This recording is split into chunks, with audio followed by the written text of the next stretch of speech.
Om Namo Bhagavate Vasudevaya Nashtaprayeshu Bhadreshu Nityam Bhagavata Sevaya Bhagavate Uttam Shloke Bhaktir Bhavati Nashtaki.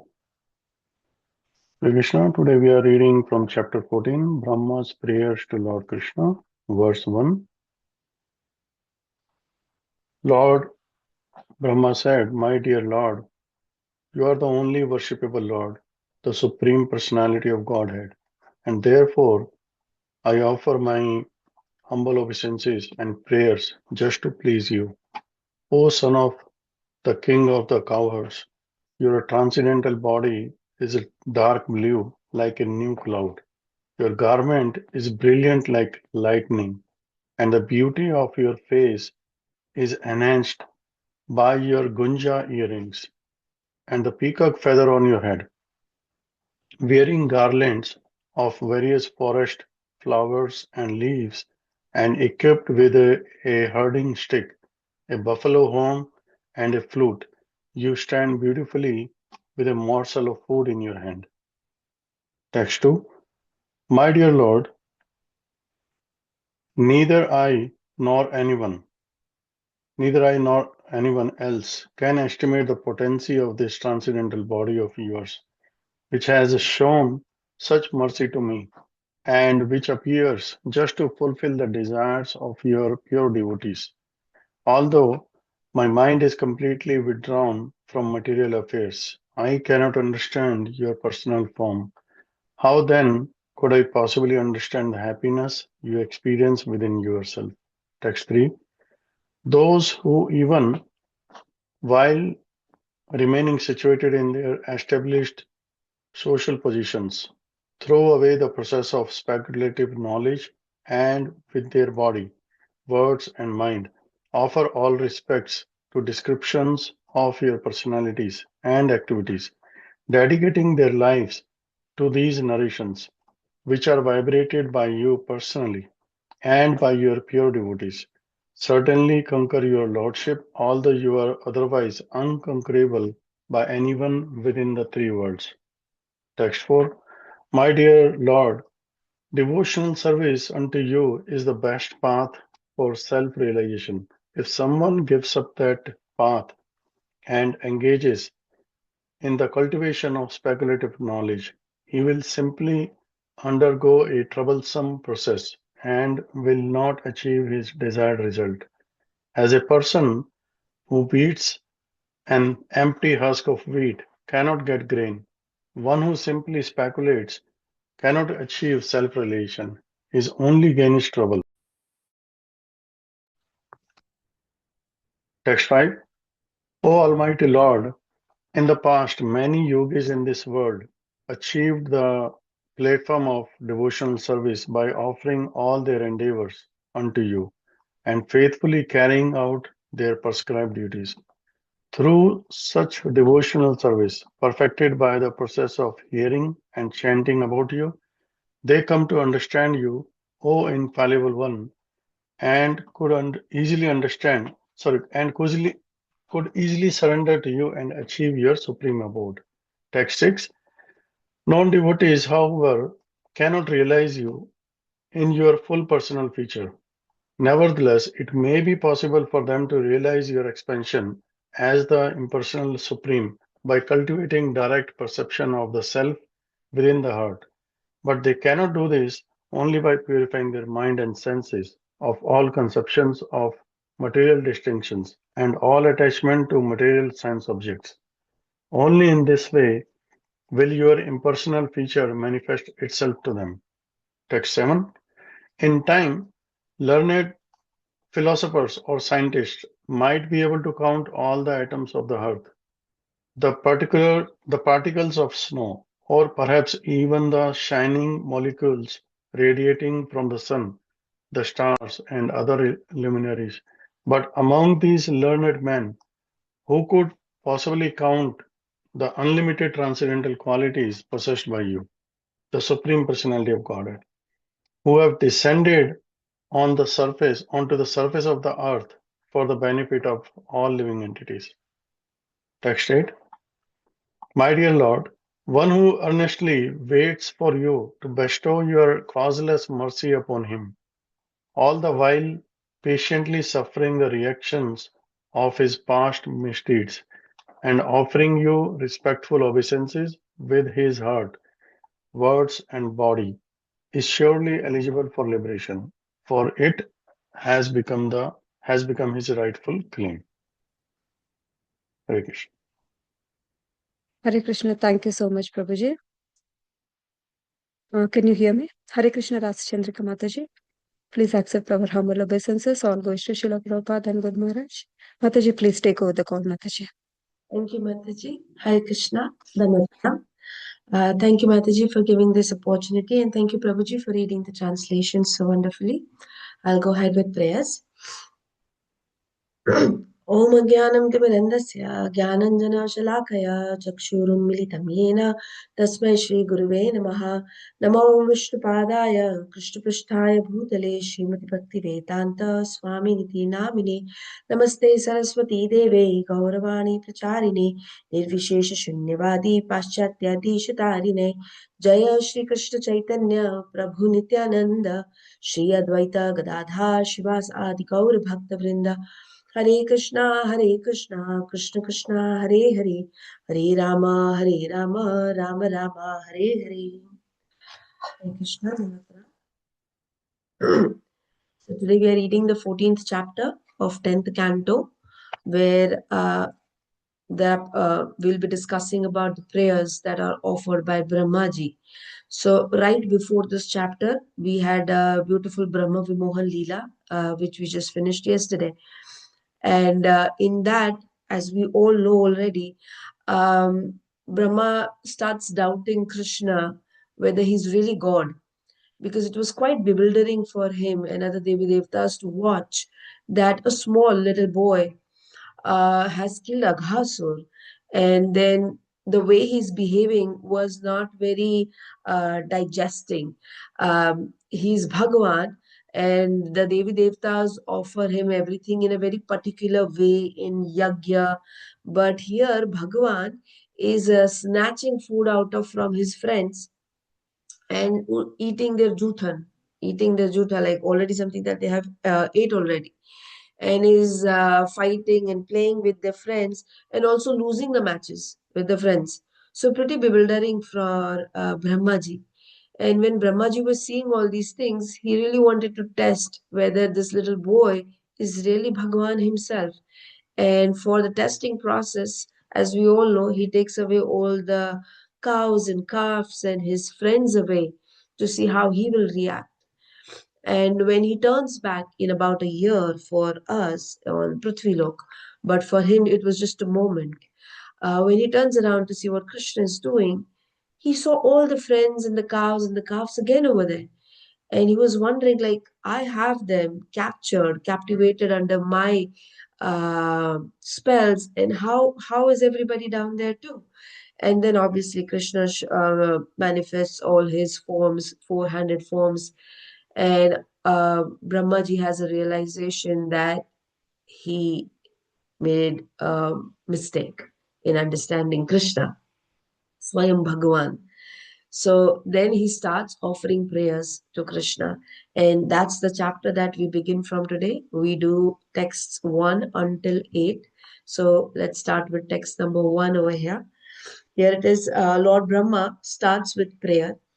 So when he's starting with prayer, he's starting with how beautiful Krishna looks in this. He's said very beautiful things. He says that your body hue is like that of a dark blue cloud. You look so beautiful. And to understand it deeper, it says that the earth, it always gets relief from rain clouds. And the Chataka bird also gets relief from the blue like rain cloud. So Krishna's that bodily hue, which is blue in color, is actually relieving the distress of this material world here when he's over here with us. Then it explains that you wear gunja berries as ornaments. So then we understand that apart from all the fruits, Gunja berry is a very high class of fruits. If you can find it in Vrindavan Dham, this is what Krishna really loves. It is above the jewels also, the gunja berries. And then here it is said that you wear garlands of the local forest flowers and leaf. That means the flowers that we see in the Vrindavan Dham are much, much higher than the Parijat flowers that we can find in higher planetary system, like say for Swargalok or maybe in the backyard of Indra Devata, right? So it is the dham itself is really beautiful and very high stature, very high position because Krishna is here. Then we also read in this verse about where did that? Wow, that you are standing on your two soft feet. So when we stand or when we go out, we walk, we are always wearing shoes, uh, like any slipper or something like that, because it is difficult for us to walk like that. Krishna is walking on Vrindavan Reti, completely bare feet because it is so soft, so beautiful. And he is, what is he leaving behind for us? His footprints that are completely filled with blessings. And what does this footprints give us, the devotees? It gives a lot of ecstasy to all the devotees when they see the footprints. You walk on the floor, now we have so much snow outside. Walk outside, you'll have so many footprints, nobody really cares. But when Krishna walks and his footprints are there, it is like the jewel of the life. And then he also describes that you are the son of the king of cowherds, that is Nanda Maharaj. Here there is a slight superiority shown for Nanda Maharaj over Vasudev. Vasudev is also, I mean, is father of Krishna. But here it is, he is addressed as son of Nanda Maharaj.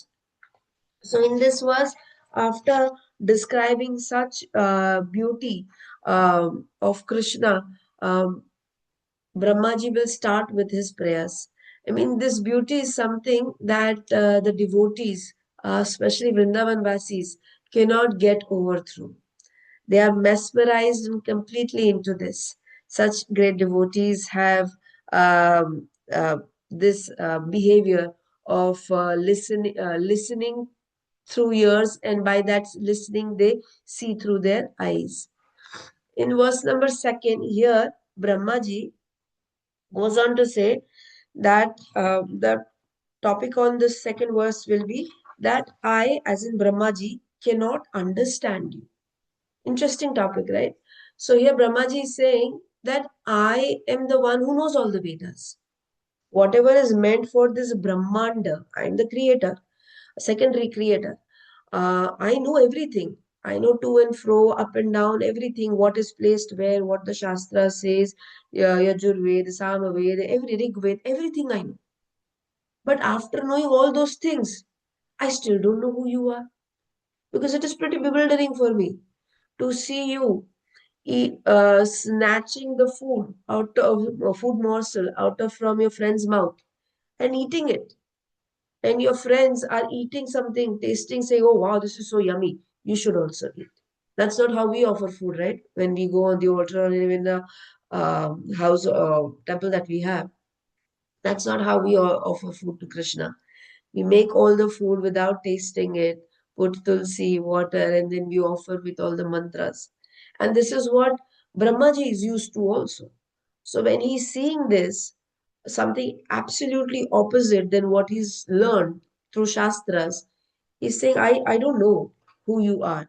So here, Brahmaji says, I mean, in the purport it is explained that any kind of speculative knowledge is not going to help us understand Krishna. It is not going to be helpful. For understanding Krishna, you have to understand beyond Vedic knowledge. So, to beyond Vedic knowledge, you have to do text number 3. In text number 3, it is said we are going to be talking about understanding the Lord by hearing. This is the topic for text 3. Like how can we understand Lord by hearing? Interesting. We cannot see Lord. Where are we right now? We are in Kali Yuga. We can see Lord if we have intense bhakti. We can picturize Lord very nicely. And how do we picturize him? By hearing his Leela, by hearing his Gathas, different things that have been explained to us in Shastra. We hear them, and by hearing, we can imagine Krishna, how beautifully he looks. When we say Krishna is blue colored, like dark blue sky, he wears yellow dhoti, he has a peacock feather, he ties his flute on his left side and stick on his right side, then we can start imagining. So that's how we see him, but actually it is by hearing. In this context, Srila Sanatan Goswami explains that there is, in this verse, there is a term used, Tanuvan Manobhi. So he explains it considering three kind of people. So it is as far as devotees, it is said, it says that devotees can achieve Krishna. How? By their body, by their words, and by their mind. By their body, they can touch the feet of Krishna and feel the sparsha, feel the touching sensation by the body. By the words, they can offer beautiful words of prayers like how Brahmaji offered in the first text. You can offer prayers, purify your words. And mind, they can constantly think about him in their mind. And that's how a devotee will achieve Krishna. And then Sanatan Goswami goes on to explain that non-devotees will not engage into the loving service of Krishna because they cannot um, imbibe their body, word, and mind in Krishna. They will not be able to submissively put this down for Krishna. So they will not be able to attain. And then Jita. Then he's talking about pure devotees. For pure devotees, he's saying that the pure devotees conquer the mind, body, and words of Krishna. It's interesting. A devotee, we'll see devotee and Jita, it's opposite. Devotee is thinking constantly about Krishna, touching the feet of Krishna, talking about Krishna. But a Jita, a very, very pure devotee, he's conquered Krishna's body, mind, and words. Because now Krishna is always on the side of that bhakta, pure devotee. His mind is always thinking about that pure devotee, by he's okay, his well-being is there. And his words are also because he is always chanting the glories of his devotee. Krishna will always talk about his own devotee, glorify his devotees to the max possible. How do we understand this? Why is Krishna doing it? Bhagavad Gita, he says, Aham Bija Prajapita. I am your father. And now let's understand, if a father in the material world, your son does something nice, then that father will go on boosting his child. My son did such a good job. He is so amazing. He is very good with chanting. He chants 16 round all day, right? So he will go on boosting. Why? Because that is giving him so much happiness. Similarly, Krishna also will always chant the glories of his devotees, the pure devotees we're talking about. Then we move on to verse number 4. In verse number 4, we will understand that Brahmaji is saying that speculation will not lead to self-realization. First, we have to understand what is self-realization. Self-realization would be Atma Sakshatkar, understanding who am I. Who are we? We are Jivira Swarup Hoy, Krishnera Nityadas. This is our position, right? If we ask what is who am I, then I'm a das. Who's das? Krishna's das. This is my self-realization understanding. So here it's saying speculation will not help it. Because when I say my Jivira Swarup is Krishnera Nityadas, it's a fact. You cannot speculate it. You cannot mentally concoct it. Oh, I think like this or like that. No, this is fact. Fact is fact. It is day right now. Fact, because sun is there. It will be night after so many hours because the sun will go. Fact, right? Here it is said that in this verse, in the purport, it is explained that one may gain so much wealth and so much fame and all the mystic powers, but it is of no use. It is like husking wheat out of empty husks. We husk wheat, right, from those saplings, which plants that grow out. They hit the sapling plants really hard, and the wheat grains fall out, and that's called the husking process. That's how the wheat comes out. But if that plant is empty, already the wheat has been removed out of it, you can hit it as much as you want, you're not going to get anything.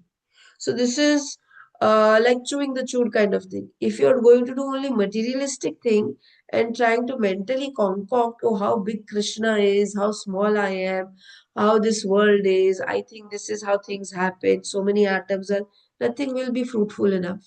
Nothing is going to carry forward with you in your next life cycle. So speculation, whole in whole, the zest of Brahmaji is presenting over here, speculation of any sort will not help. Because what did Brahmaji do? Even he was speculating. Arey, this is not how I have heard Bhagavan is. Right? So that's from, like, self-understanding. In verse number 5, we don't have any purport. But the topic of understanding this verse number 5 will be that you can understand Krishna only by bhakti. This connects to verse number 3 that we just did, that understand Krishna by hearing. When you understand Krishna by hearing, in your heart, bhakti is deeper, prajwalits. When the light of bhakti lights up when you start hearing Krishna, about Krishna. So here it is. When I was thinking of this, I could think of Shravanam Kirtanam Vishnu Smaranam Padasevanam. This verse from Bhagavatam, very, very famous verse. It also starts with Shravanam Kirtanam Vishnu. It did not start with Kirtanam Shravanam Vishnu.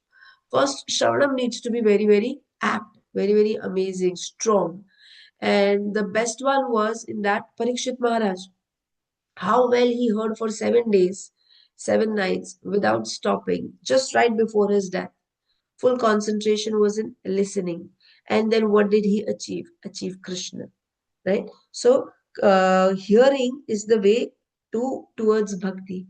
And a person who is doing bhakti of Krishna is the only person who will be able to understand Krishna very well. Then we go on to verse number 6. The topic of sixth verse, we do have a little bit purport in this, but it would be that non-devotees will never be able to understand it, because we just spoke about bhakti. You can understand Krishna with bhakti, but non-devotees will never be able to understand Bhagavan. It is said that even by practicing different kind of yogas or engaging into advanced philosophical speculation or anything like that, it is very difficult to understand the transcendental qualities of Krishna. Because logically, anything that Krishna does not really have to make sense, right?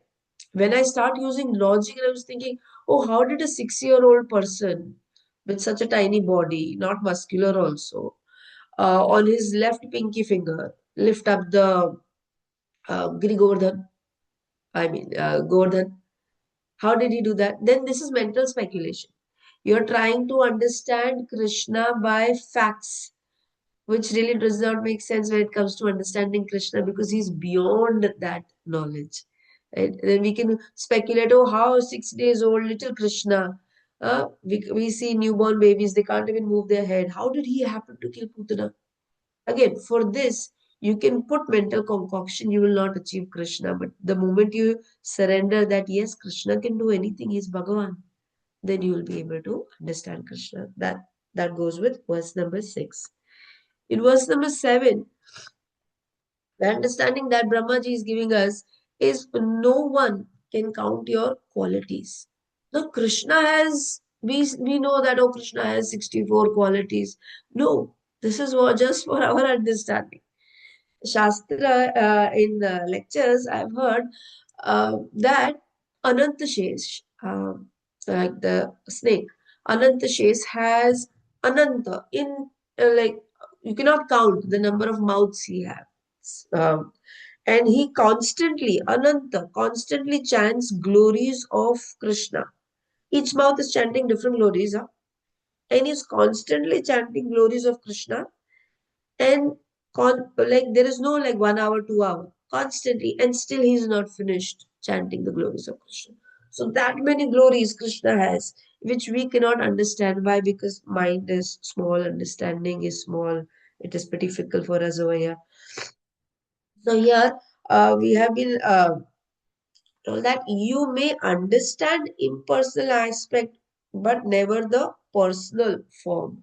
This is what we understand. Yes, Sanatan Goswami says that Krishna is what Gunatma. Gunatma is the soul of superior qualities. So, for example, we can talk about, oh, this person is so humble, this person is so generous, this person is so intelligent, he is so merciful. Talking is one thing, but actually seeing it with your eyes happening in front of you is different. This is why Krishna come to us over here, and he does Yadyad Acharati Shrestha. He performs those activities and sets an example in front of us, right? And then he does 4.8. He comes down and establishes dharma for us, right? And only then we are able to understand. In Hindi, it is a very weird thing. Like if you don't see it, you can't believe it, right? So for this also, Krishna comes down and shows us that Leela in different forms. He performs so many, numerous Leelas, we can say. There's Vrindavan pastime, Mathura pastime, Dwarka pastime, so many, Kurukshetra, so many. And when we look at them, we learn from them, and then we are able to understand. So we did not speculate in this, right? And he has so many qualities in all different pastimes. None of them match really. When Krishna is stealing butter and bothering the gopis in Vrindavan, he does not come and do that same thing in Dwarka. There is Dwarkadhish. Right? So he's showing us so many kind of qualities constantly. And then we go on to the verse number 8. This is the last verse for today's discussion. And here, the zest of this verse is that Kevala Bhakti. Keval Bhakti is only eligible for Mukti Path. Matlab, if you want to get liberation, only proper, strong Shuddha Bhakti is the only way to attain that. So here in the puppet, it is very nicely described an example which I really liked. Uh, that a son has to do really nothing, just stay alive to get the inheritance from his father, right? Similarly, we also have to just stay in bhakti to get the inheritance of our father. So if we stay in bhakti, I mean, we are thinking about Krishna by our body, mind, and words, thinking about Krishna, serving Krishna, and then we get inheritance of Krishna. What is inheritance of Krishna? Our material fathers might have what, like few lakhs of rupees, right? But inheritance of Krishna as in you get to go to Goloka. Krishna takes you by hand and takes you to Goloka. Very nice. Here it is one word which is used over here is Susamikshina. I spelled it out right. Susamikshamana. This indicates that a devotee is earnestly waiting for Supreme Lord even while he is suffering any painful effects. So then here a question might arise that do devotees also suffer due to their karmas? Huh? So to understand this thing, there is an example that I could think of. Um, Suppose if it is raining and you are getting wet, that is one thing, right? You're going to be completely drenched if it's raining, you're standing outside. But suppose if it is raining and you have umbrella, you open that umbrella and put it over your head. Are you going to get completely drenched in rain? No. But you will still feel the rain, right? The drops here, there on your foot, especially. You will feel it, right? But so bhakti is like that. So a person who is having bhakti in his life, karmas will irrespectively come back because this is what we have done. So effect is going to come. But Krishna bhakti acts as a shield. It acts as a shield that even if it is coming to you, you don't feel it so much. Or you can take it like to be an anesthesia. It is coming. Problems are coming, but you don't feel it as much. So why do bhaktas have to come here on this bhumi and suffer? This is also a nice question. Here, it is explained, when we have wrong desires, we need to correct that, and this is why we have come here. For understanding that, let's take one more example. When somebody comes to the material world, somebody like all of us, we are in material world, and when we do something wrong, we are sent to the jail, right? When you're sent to the jail, the understanding behind it is you will go to the jail and you will rectify your actions and come back as a good person, right? So for us also, when we are here in this material world, this is jail, right? We are baddha jeev, cannot do anything. We are tied by all the gunas. So when we are baddha jeev, we have to come and realize, what am I desiring? Is it worth enough? What is the most blissful thing? It is Krishna Bhakti. And then you engage yourself in Bhakti and get rid of that awful thoughts that we had previously, and then you can go back. Now, one more example that comes over here is, one more question that, comes here is, why is Krishna wanting to punish his own child, own kids like us? So the example that we can take over here to understand is, sometimes we fall sick, and then our parents gives us medicine. They will give us medicine, like, you have to take this. The medicine will be awful, very bitter. You don't want to eat it. The moment you look at the medicine, you might feel like puking. But keeping that aside, still the parent manages to give you the medicine. Yes or yes? Yes. Right? So that is for your well-being. So when you are coming here and you have to go through certain karmas, that is for your own purificatory process. That is what we understand from this verse and in this purport. We had only 8 verses to discuss today. So I will pause over here. Thank you. Hare Krishna. Thank you very much, Mataji. Hare Krishna. Hari Om, Hare Krishna. Thank Hare you so Krishna. much, Hare Mataji, Krishna. for very beautiful class. Hare Thank you all Krishna, devotees for Mataji. joining the class today. Hare Thank you very Krishna. much. Thank you, Mataji. Hare Krishna.